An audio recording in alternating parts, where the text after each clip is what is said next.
नमस्कार,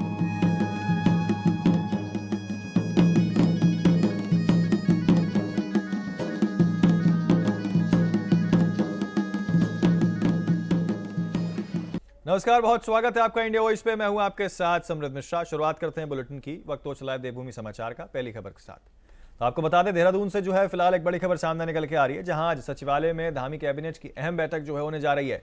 मुख्यमंत्री पुष्कर सिंह धामी करेंगे बैठक की अध्यक्षता। बजट सत्र से पहले कई अहम प्रस्तावों पर लगेगी मुहर। बड़ी खबर आपको बता रहे हैं जो सामने निकल के आ रही है, जहां गैरसैंण के भराड़ीसैंण में 9 मार्च से शुरू होगा बजट सत्र।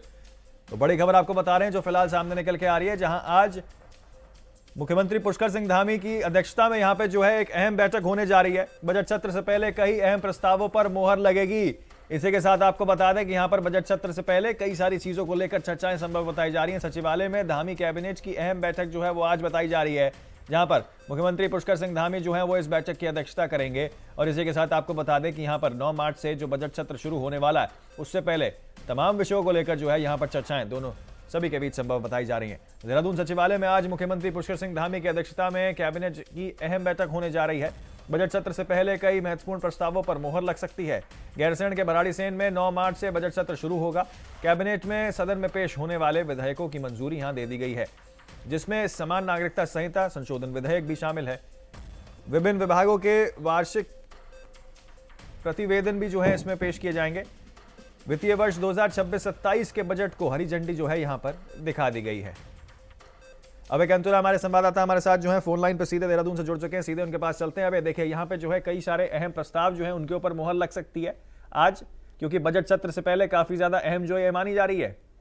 जी बिल्कुल, कैबिनेट की इस बैठक में सभी लोगों की निगाहें इस समय टिकी हुई है, क्योंकि राज्य सरकार का जो बजट आने वाला है गैरसैंण में, जिसकी शुरुआत 9 मार्च से यहाँ पर होगी, उस बजट सत्र में राज्य सरकार किस तरीके से राज्य के विकास को लेकर बातचीत यहाँ पर करने वाली है, क्या कुछ राज्य सरकार का विकास का रोडमैप यहाँ पर रहने वाला है, कौन सी ऐसी योजनाएं जो जनता के लिए सौगात वाली हो सकती है, तो उन सब चीजों को लेकर आज कैबिनेट की बैठक में मंथन यहाँ पर हो सकता है। कितना बड़ा बजट यहाँ पर राज्य सरकार ला सकती है उसको लेकर बातचीत यहाँ पर होगी। इसके अलावा इस कैबिनेट की बैठक में विभागों से जुड़ी जो सेवा नियमावली होती है कर्मचारियों की, उसमें कुछ संशोधन यहाँ पर किया जा सकता है। कुछ विभागों में जो रिक्त पद अभी भी भरे नहीं गए हैं, उन पदों को स्थापित किस प्रकार से काम यहाँ पर किया जा सकता है, उन सब चीजों को लेकर मंत्रिमंडल अपनी बातचीत यहाँ पर करेगा। तो ये कहा जा सकता है कि राज्य सरकार के इस कैबिनेट बैठक पर सभी की निगाहें टिकी है। खासतौर पर कर्मचारी इस समय राज्य सरकार से कुछ उम्मीदें यहाँ पर लगाए बैठे हैं कि अगर वो पूरी होती है तो फिर ये समझा जा सकता है कि इस कैबिनेट के माध्यम से राज्य सरकार कर्मचारियों के लिए बड़ी सौगात यहाँ पर दे सकती है। जी बिल्कुल, देखिए अब कहीं ना कहीं अब कौन कौन से वो चीजें हो सकती हैं जहां पर बड़ी सौगात जो है जनता को मिल सकती है, उस पर तो खैर सभी की निगाहें टिकी हुई है। लेकिन देखिए आर्थिक सर्वेक्षण को लेकर कोई आपके पास जानकारी फिलहाल, और कौन कौन से वो प्रमुख मुद्दे हैं जिनको लेकर जो है बजट सत्र के दौरान चर्चाएं हो सकती हैं, ऐसी कोई खबर फिलहाल सूत्रों के हवाले से? जी बिल्कुल, अभी ये कह सकता है कि जो आर्थिक सर्वेक्षण राज्य में होना है, उस सर्वेक्षण को लेकर किस प्रकार से काम यहाँ पर किया जा सकता है, साथ ही जनगणना से पहले जो यहाँ पर चीजें यहाँ पर होनी है उसको लेकर सरकार की जो तैयारियां यहाँ पर होनी चाहिए थी वो किस रूप में यहाँ पर रहने वाली है, उसको लेकर बातचीत यहाँ पर होगी। मंत्रिमंडल की तरफ से अधिकारियों को कुछ दिशा निर्देश यहाँ पर दिए जा सकते हैं, और ये कहा जा सकता है कि राज्य सरकार अभी जो काम यहाँ पर कर रही है उसमें महत्वपूर्ण, यानी आगामी समय में जो चुनाव यहाँ पर होने, उन चुनावों में कैसे सरकार को लाभ यहाँ पर मिल सकता है, उन सब चीजों को लेकर बातचीत यहाँ पर होगी। और ये कह सकते हैं कि इस कैबिनेट बैठक के माध्यम से राज्य सरकार अपनी उन सब चीजों को स्पष्ट करना चाहती है कि जो विकास के वायदे सरकार की तरफ से किए जाते हैं वो वायदे कितने धरातल पर उतर रहे हैं, जनता के लिए किस प्रकार तो हितकारी हो सकते हैं, उसको लेकर होगा।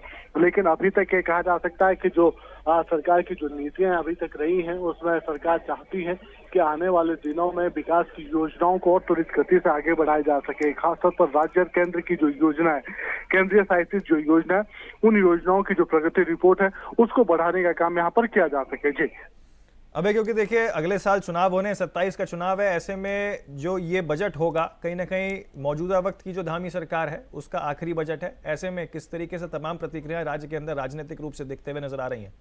तो बिल्कुल ये कह सकते हैं कि राज्य सरकार ने अपनी पूरी तैयारी यहाँ पर कर ली है। राज्य सरकार चाहती है कि जो ये कह सकते हैं कि जो मानसून सीजन के दौरान जो कमियां यहाँ पर रही है, जो विकास के कामों के दौरान यहाँ पर नहीं हो पाए थे, राज्य को बड़ा नुकसान यहाँ पर हुआ था, वो उसको भी उसकी भरपाई कैसे यहाँ पर की जा सकती है। साथ ही आने वाले दिनों में ये चुनावी वर्ष है, चुनावी वर्ष में राज्य सरकार के पास जो उपलब्धियां होंगी वो बड़ी उपलब्धियां यहाँ पर होनी चाहिए। ऐसे में चाहे वो कुंभ का आयोजन हो, चारधाम यात्रा की व्यवस्थाएं हो, वो सब सुदृढ़ रूप से यहाँ पर हो सके, उसको लेकर बातचीत यहाँ पर होगी। तो ये तैयारियां पूरी करने के लिए भी दिशा निर्देश दिए जाएंगे। साथ ही इस समय कहा जा सकता है कि जो पिछले वर्ष राज्य सरकार ने जो बजट पेश किया था 1 लाख करोड़ से 1 लाख करोड़ का जो बजट पेश यहाँ पर किया था, उस बजट को आगे और किस रूप में यहाँ पर बनाया जा सकता है, यानी घाटे का बजट ना हो, जनहित का वो बजट कहा जा सके, जनता के से जुड़ी जो योजनाएं उन योजनाओं को उस बजट में समावेशित किया जा सके, उसको लेकर आज की इस कैबिनेट बैठक में बातचीत यहाँ पर हो सकती है। जी चलिए, बहुत शुक्रिया आपका तमाम जानकारी हमारे साथ साझा करने के लिए। नजर जो है आप इस पूरी खबर पर अपनी बनाए रखें। आगे बढ़ते हैं, आपको बता दें कि उत्तराखंड के पूर्व विधायक कुंवर प्रणव सिंह चैंपियन एक बार फिर जो है वो अपने बेबाक बयानों को लेकर चर्चाओं में हैं। हाल ही में सोशल मीडिया पर वायरल हुए वीडियो में चैंपियन अपने विरोधियों पर जमकर बरसते हुए नजर आ रहे हैं। आपको बता दें, उन्होंने कांग्रेस के दिग्गज नेता, खासकर प्रदेश अध्यक्ष और हड़क सिंह रावत पर तीखा हमला बोला। चैंपियन ने 2002 के दौर और डांस बार विवाद का जिक्र करते हुए विरोधियों से अपने गिरेबान में झांकने की नसीहत दे डाली। उन्होंने अपनी विद्वता और फिटनेस का भी प्रदर्शन करते हुए खुली चुनौती दी है कि कोई भी उनके मुकाबले में आकर दिखाए। वीडियो में उन्होंने अपनी राजवंश और किसान पहचान पर गर्व जताते हुए जय उत्तराखंड का नारा भी बुलंद किया है।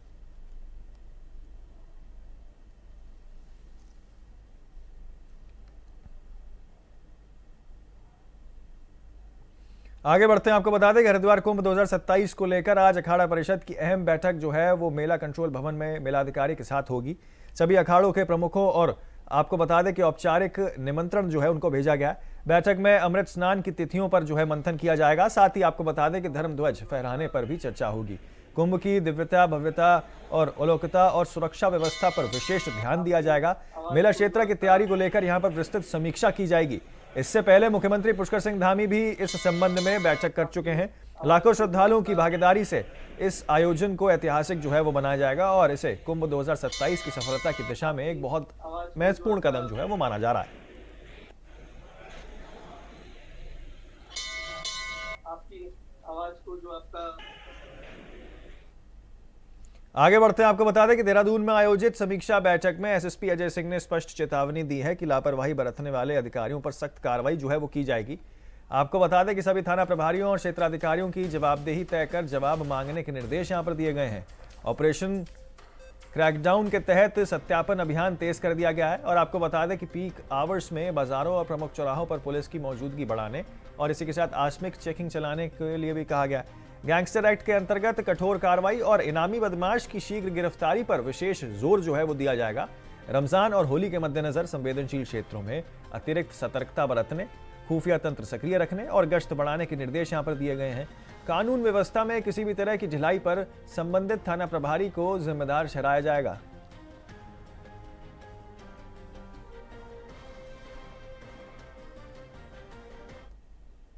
तो फिलहाल जो एक बहुत छोटे से ब्रेक के लिए रुक रहे हैं, आप कहीं ना जाएं, बने रहें सिर्फ इंडिया वॉइस पर। खबरों का सिलसिला लगातार जारी।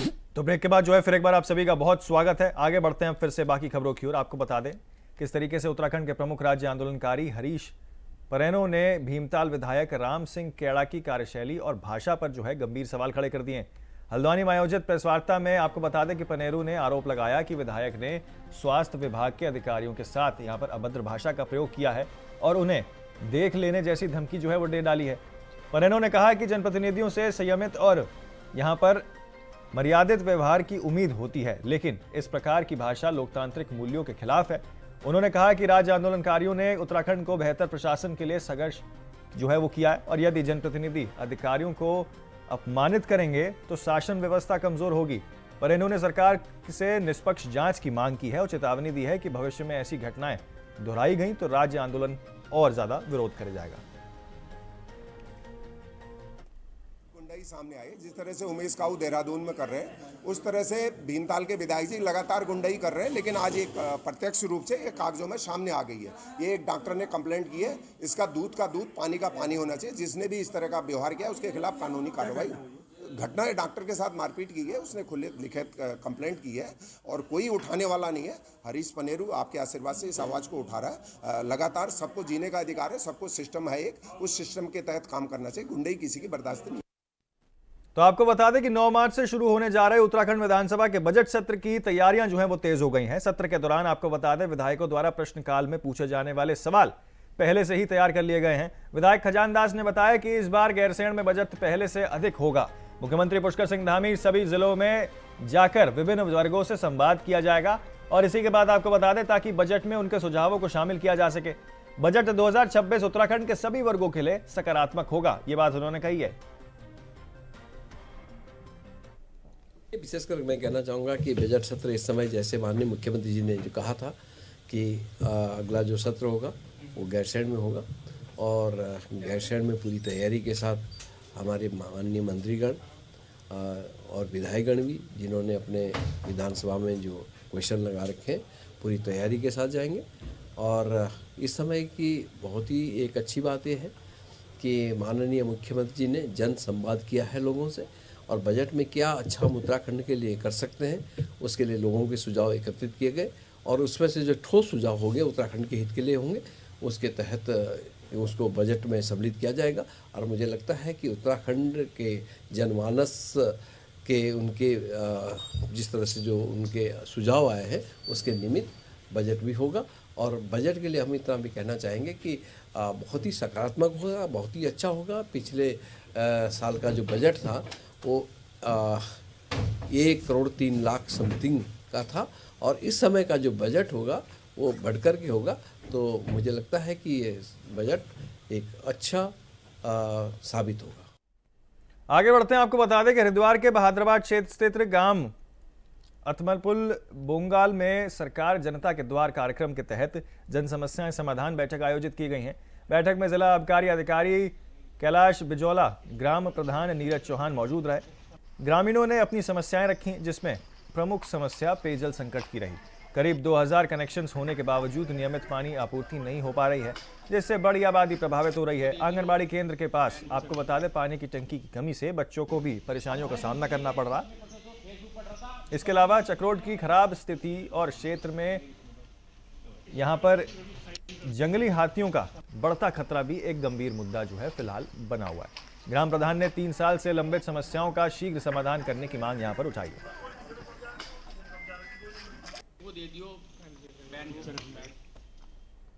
आज मुख्यमंत्री के सफल कार्यक्रम सरकार जनता के द्वारा आज गांव में एक कार्यक्रम लगाया गया और यहाँ की जो समस्याएं थी, यहाँ की जो जनता थी, जो ग्राम सभा थे, माननीय प्रधान जी थे, जेड प्रमुख थे, उनके द्वारा बताया गया और पब्लिक द्वारा जो समस्याएं बताई गई वो लिखित में उनमें दिया गया।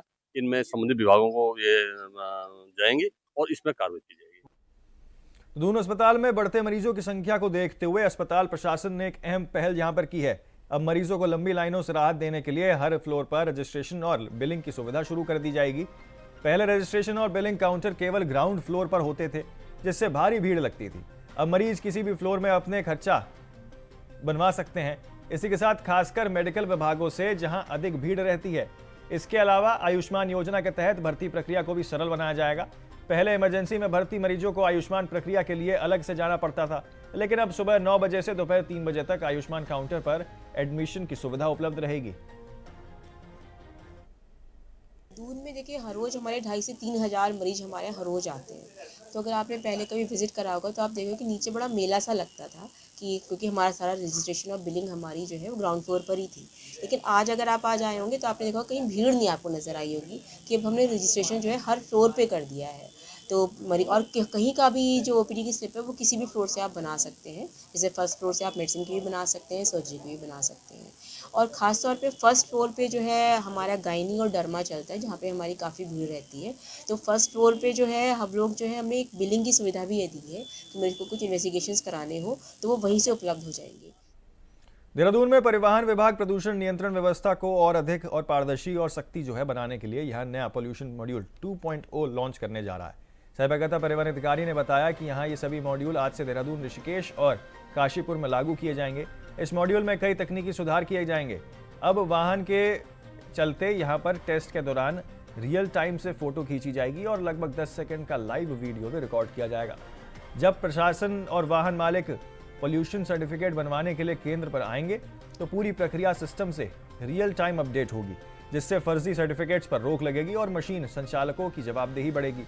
पहले चरण में इसे 3 शहरों में लागू किया जाएगा, जिसके बाद पूरे प्रदेश में इसे रोल आउट किया जाएगा।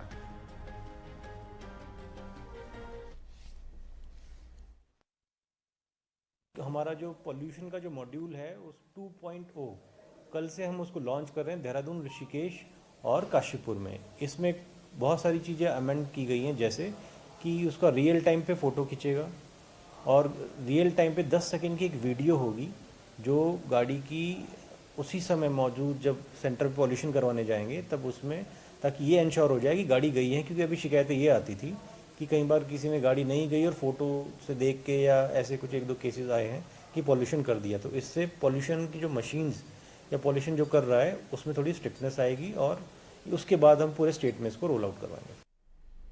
देहरादून में मुख्य सचिव की अध्यक्षता में नेशनल आयुष मिशन उत्तराखंड की समीक्षा बैठक आयोजित की गई। बैठक में 30 और 10 नए बेड के आयुष चिकित्सालयों को अपग्रेड करने के निर्देश यहां पर दिए गए। मुख्य सचिव ने इन संस्थानों की सेवाओं की गुणवत्ता और पहुंच को शुद्ध करने के लिए जोर दिया है। इसके अलावा आपको बता दें कि एलोपैथी और आयुर्वेदिक के समन्वय में मॉडल आयुष चिकित्सा विकसित करने की भी बात कही गई है। ओपीडी विश्लेषण, सेंटर ऑफ एक्सीलेंस और पीपीपी अस्पतालों की नियमित स्क्रूटनी भी जो है की जा रही, जिस पर भी चर्चा होगी। प्राइवेट पार्टनर्स के साथ किए गए एमओयू की समीक्षा करने का यहां निर्देश दिया गया है। बैठक में भारत सरकार को भेजे जाने वाले 52 करोड़ रुपए के प्रस्तुत जो है वो प्रस्ताव किए गए हैं, जिसको स्वीकृति मिल गई है, जिससे राज्य में आयुष्मान सेवाओं और आयुष सेवाओं को और बेहतर बनने की दिशा में कदम बढ़ाए जाएंगे।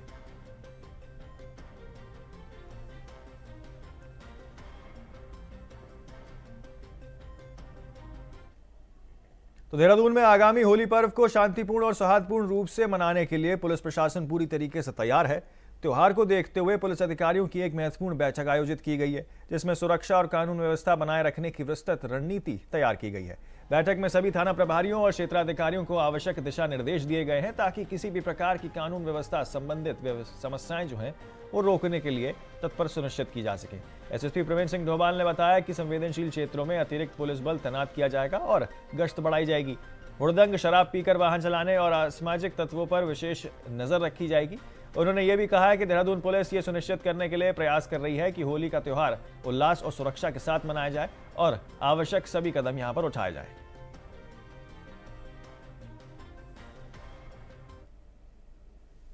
आगामी होली के त्यौहार को लेके सभी थाना प्रभारियों को, सभी क्षेत्राधिकारियों को ऑलरेडी ब्रीफ किया जा चुका है। किसी प्रकार की कोई भी लॉ एंड ऑर्डर की समस्या ना हो, साथ में त्यौहार को बहुत ही शांतिपूर्वक और अच्छे उल्लास के साथ मनाया जाए। इसको लेके देहरादून पुलिस लगातार प्रयास कर रही है और इसमें जो भी कदम उठाए जाने होंगे वो हम लोग उठाएंगे।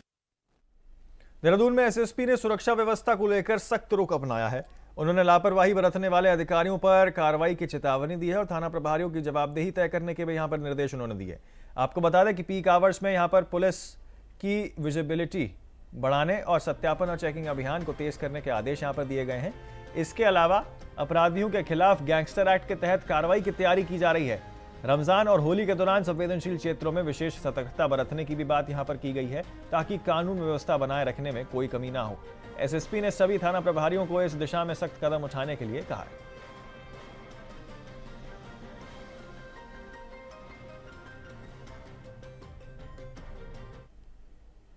देहरादून में कोर्ट से प्रतिबंधित जमीन की फर्जी रजिस्ट्री मामले में डीएम समीन बंसल के निर्देश पर यहां पर क्रेता और विक्रेता के खिलाफ शहर कोतवाली में एफआईआर दर्ज की गई है।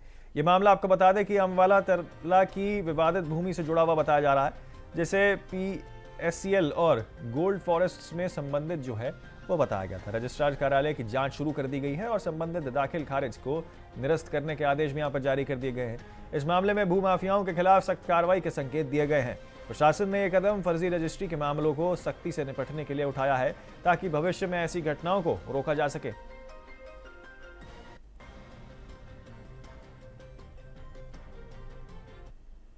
तो फिलहाल के लिए देवभूमि समाचार में मेरे साथ इतना ही। जल्द होंगे हाजिर और खबरों के साथ। आप बने रहें सिर्फ इंडिया वॉइस पर।